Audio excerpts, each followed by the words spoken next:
आप अपना शब्द किस भाषा में ग्रहण करना चाहेंगे? मैं अपने शब्द हिंदी भाषा में ग्रहण करना चाहूँगी। माननीय मैं प्रभा सिंह, जो लोकसभा का सदस्य निर्वाचित हुई हूँ, ईश्वर की शपथ लेती हूँ कि मैं विधि द्वारा स्थापित भारत के संविधान के प्रति सच्ची श्रद्धा और निष्ठा रखूंगी। मैं भारत की प्रभुता और अखंडता अक्षुण्ण रखूंगी तथा जिस पद को मैं ग्रहण करने वाली हूँ उसके कर्तव्यों का सदापूर्वक निर्वहन करूंगी।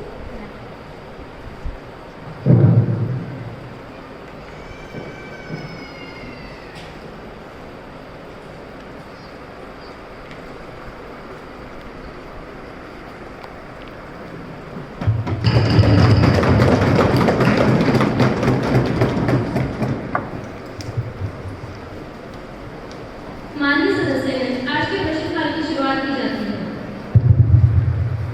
मैं सबसे पहले प्रश्न नंबर 1 को कहूंगी, कृपया अपना प्रश्न सदन के आगे रखें। माननीय अध्यक्ष महोदय, मैं आपका धन्यवाद करना चाहता हूँ कि आपने मुझे मेरा पहुँचा तो आज मैं सारी सभा का ध्यान किसानों द्वारा की जा रही आत्महत्या की ओर देना चाहता हूँ। हमारे देश की किसान की हालत बहुत दयनीय हो चुकी है। कृषि की आमदन कम हो रही है और लागत दिन ब दिन बढ़ रही है और हमारे नेताजी ढिंढोरा पीट में लगे हैं कि देश में अच्छे दिन आएंगे।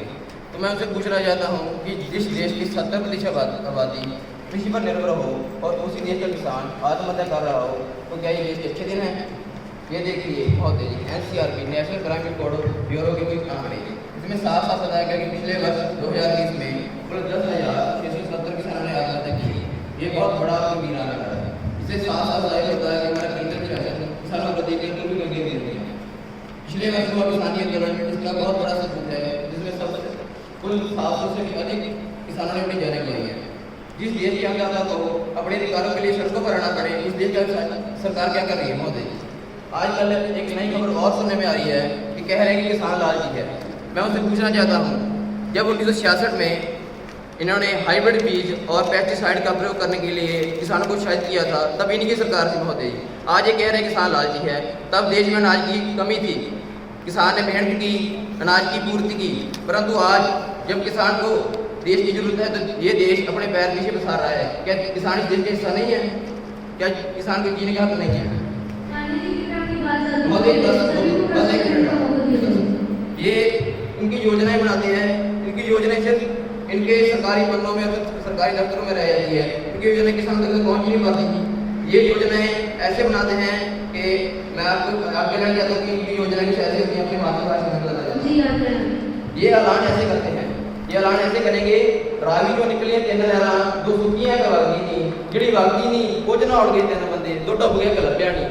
ਜਿਹੜਾ ਲੱਭਿਆ ਨਹੀਂ ਉਹ ਲੱਭੀ ਵੀ ਜਾਂਦਾ ਨਾ, ਤੋ ਫੰਡਰਾ ਇਹ ਹੁੰਦੀ ਨਹੀਂ, ਜਿਹੜੀ ਸੁਣਦੀ ਨਹੀਂ ਉਹ 3 ਬੱਚੇ, ਤੋ ਕਾਣੇ ਨਹੀਂ ਦਿਖਦਾ नहीं, ਜਿਹਨੂੰ दिखता नहीं ਉਹਦੀ कीमत 3 रुपये, 2 फोटे के चलता नहीं। अब महोदय जी बताइए, ऐलान का फायदा क्या? जब किसान तक उसका फायदा ना पहुंचे तो किसान क्या करे? कृषि मंत्री जी बताइए मुझे जरा।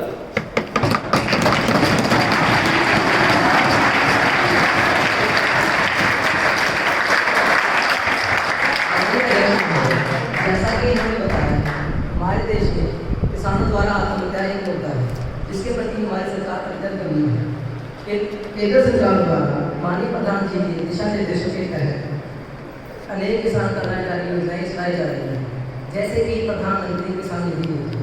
इस योजना के तहत छोटे किसान जिनके पास 2 हेक्टेयर से कम खेती की योग्य जमीन उपलब्ध है, उनको इस योजना के तहत 6,000 रुपये की आर्थिक सहायता 3 बराबर किस्तों में दी जा रही है। इस योजना के से 10 करोड़ किसानों को फायदा हो रहा है।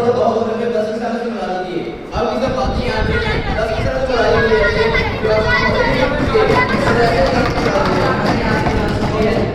हम आपका इसका जरूर समाधान करेंगे। माननीय अध्यक्ष महोदय, मैं हमारी सरकार की दूसरी योजना के बारे में बताना चाहूँगा। इस प्रधानमंत्री फसल बीमा योजना, इस योजना के तहत किसानों की फसल खराब होने पर उनको बीमा प्रदान करवाया जा रहा है। इस योजना में हमने प्रीमियम राशि रखी हुई है, वो बहुत ही कम है। तो इसका फायदा बड़े किसान को उठा रहे हैं महोदय, एमपी एमएलए को उठा रहे हैं। इसका फायदा किसानों तक तो इसका फायदा नहीं पहुंच रहा है और बड़े बड़े किसान उठा रहे हैं।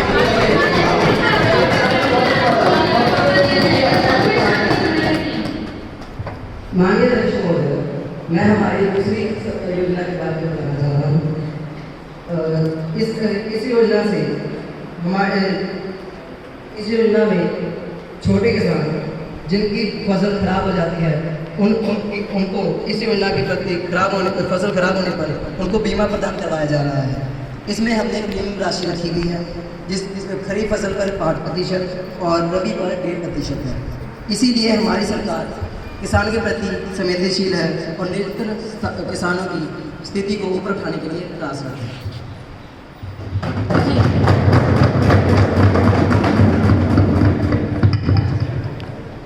प्रश्न काल को आगे बढ़ाते हुए अब मैं प्रश्न नंबर 2 को कहूंगी, कृपया अपने प्रश्न सदन में रखें।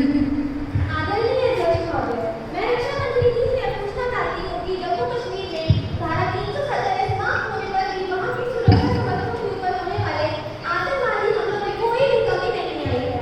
सरकार जम्मू कश्मीर जैसे अति संवेदनशील स्थान को लेकर क्या गंभीर है? माननीय, मैं आपके माध्यम से माननीय रक्षा मंत्री जी से यह पूछना चाहती हूँ कि जम्मू कश्मीर में धारा 370 के पश्चात के क्या हालात हैं?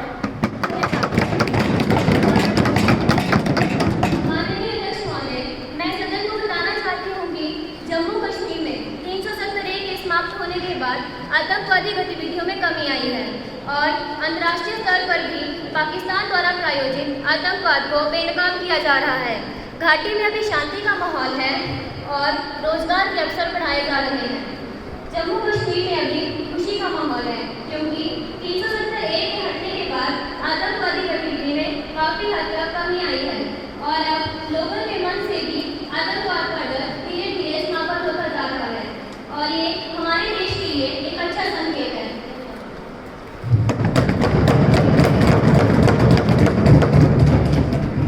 प्रश्न काल को आगे बढ़ाते हुए अब मैं प्रश्न नंबर 3 को कहूंगी, कृपया अपना प्रश्न सदन में रखें।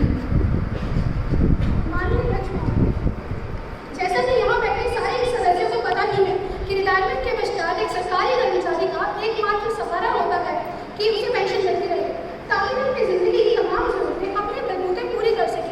लेकिन हमारे देश में तो सिर्फ लोकसभा, राज्यसभा एवं विधानसभा के सदस्यों को भी ये सुविधा मिली हुई है, एक सरकारी कर्मचारी को नहीं। क्यों?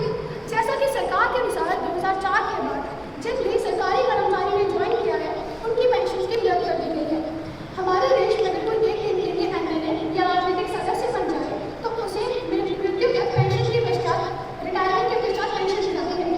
लेकिन जब एक सरकारी कर्मचारी की जिंदगी के 48 साल सरकार के लिए निष्ठापूर्वक काम करता है उसे हम देखा तो उसकी पेंशन की रद्द कर दी जाती है। क्या हमारे देश में सरकारी कर्मचारी का कोई मूल्य नहीं है? इसलिए माननीय महोदय, मैं आपके माध्यम से माननीय मुख्यमंत्री जी से जानना चाहती हूँ कि वो इस वक्त क्या कदम उठा रहे हैं और मैं उनसे विनती करती हूँ कि पेंशन स्कीम की व्यवस्था करें ताकि देश में बड़े बड़े असंतोष को खत्म किया जाए और सरकारी कर्मचारी काफी गलत से काम कर सकेंगे। धन्यवाद। माननीय अध्यक्ष, मैं हमारे संसदीय सदस्य एवं सबको यह बताना चाहती हूँ कि भारत की अर्थव्यवस्था बहुत बड़ी है, इसके लिए अलग अलग सेक्टर में काफी धन प्रयोग हो रहा है और हाल ही में कोरोना काल की वजह से मेडिकल सेक्टर में स्टॉक से ज्यादा धन प्रयोग हो चुका है। और अगर हम बात करें रिटायरमेंट के बाद पेंशन स्कीम की, तो हम एक पूरे सेक्टर में प्रयोग होने वाला धन आम लोगों में नहीं बांट सकते और हमने एनपीएस नेशनल पेंशन स्कीम लागू कर दी है, जिसके तहत सरकारी कर्मचारी की आय से 10% हम स्टॉक मार्केट में एक सरकारी अफसर बिना पुलिस के सरकार के लिए काम कर रहे हैं। अरे सरकारी कर्मचारी दे सकते हैं।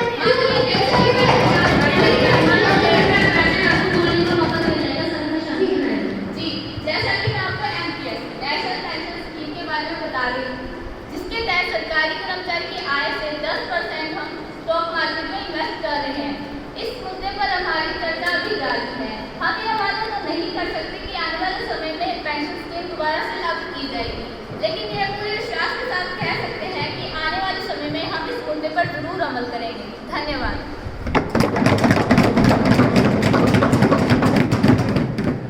प्रश्न काल को आगे बढ़ाते हुए अब मैं प्रश्न नंबर 4 को कहूंगी, कृपया अपना प्रश्न सदन में रखें।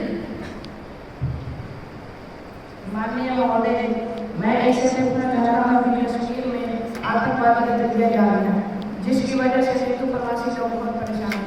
वहाँ हर रोज भारतीय सेना के विरुद्ध जुलूस निकालने जैसी गतिविधियाँ सामने आ रही हैं। तो मैं इनसे पूछना चाहता हूँ कि इन्होंने आतंकवाद को खत्म करने के लिए क्या योजना बनाई है?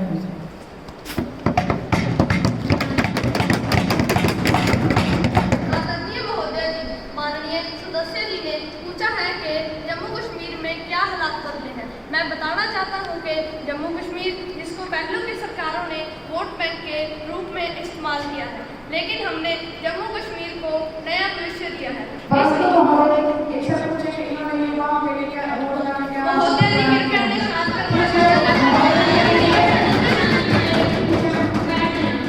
लेकिन हमने जम्मू कश्मीर को नया भविष्य दिया है। इसलिए मैं सदन को आश्वस्त करना चाहता हूँ कि जम्मू कश्मीर अपनी नई सोच के साथ आगे बढ़ रहा है। धन्यवाद।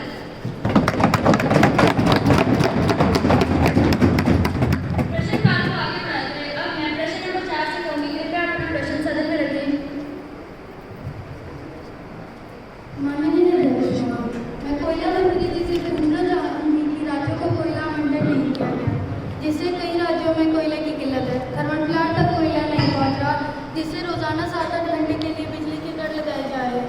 अध्यक्ष महोदय, अभी किसानों को नई फसलों के लिए बिजली आपूर्ति जरूरी है, लेकिन सरकार का ध्यान इस मुद्दे की तरफ बिल्कुल नहीं है, जिससे देश की अर्थव्यवस्था कम होगी, उद्योग उत्पादन में कमी आएगी और महंगाई बढ़ेगी। सरकार को इस मुद्दे की तरफ ध्यान देना चाहिए।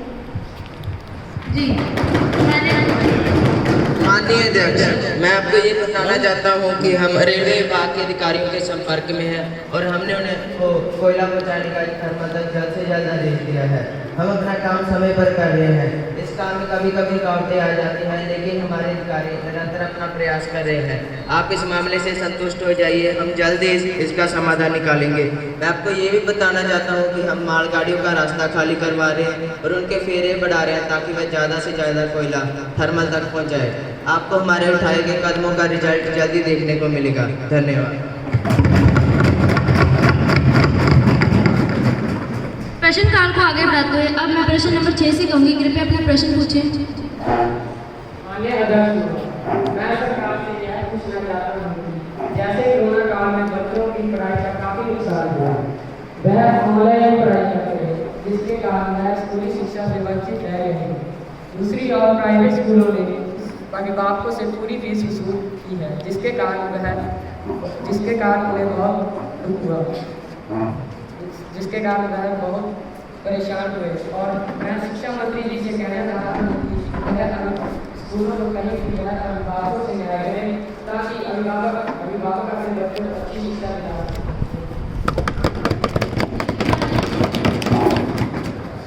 माननीय अध्यक्ष महोदय, इस मुद्दे को लेकर हमारी सरकार अत्यंत गंभीर है। सभी राज्यों के शिक्षा मंत्री एवं सचिवों को लिख दिया गया है कि वे वहां के प्राइवेट स्कूलों के संचालकों द्वारा की जा रही मनमानी को रोकें एवं जरूरी गाइडलाइंस का पालन करवाएं। REE यानी राइट टू एजुकेशन, जो कि 1 अप्रैल 2010 को लागू हुआ था, जिसके तहत सभी प्राइवेट स्कूलों में 25% बच्चों को दाखिला देना अनिवार्य है। इसको पक्का करने के लिए भी हमारी सरकार हर साल सर्वेक्षण करेगी। NEP 2020 यानी नेशनल एजुकेशन पॉलिसी के लागू होने के बाद हर विद्यार्थी अपने मनपसंद विषयों का चयन कर सकेगा। इससे शिक्षा क्षेत्र में काफी सुधार होगा। जय Hind.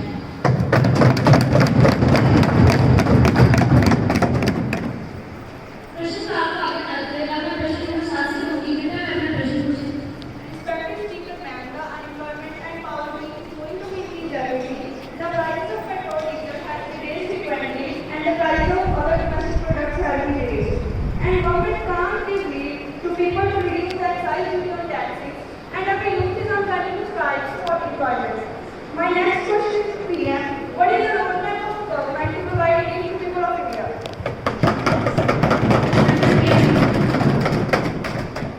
Respected speaker, as the opposition has raised their question on the unemployment and poverty rate of our country, we very well know that we have a high unemployment and poverty rate. So we do have proper strategies to compensate with these poverty rates. Respected ma'am, we have various government schemes for the unemployment of our youth. First of all, we have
और दोनों देशों के साथ निरंतर संपर्क में है और युद्ध को समाप्त करने के लिए प्रयासरत है।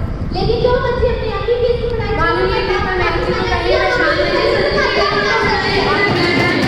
आपको बोलने का मौका दिया जाएगा। जी, जैसे कि हमें पता ही है कि यूक्रेन में चल रहे युद्ध के कारण MBBS की पढ़ाई छोड़कर आने वाले स्टूडेंट्स का बहुत नुकसान हो रहा है। ऐसे स्टूडेंट्स के लिए राज्यों से भी सलाह दी जा रही है और इतना ही नहीं, जल्द ही रोड मैप भी तैयार किया जाएगा। धन्यवाद।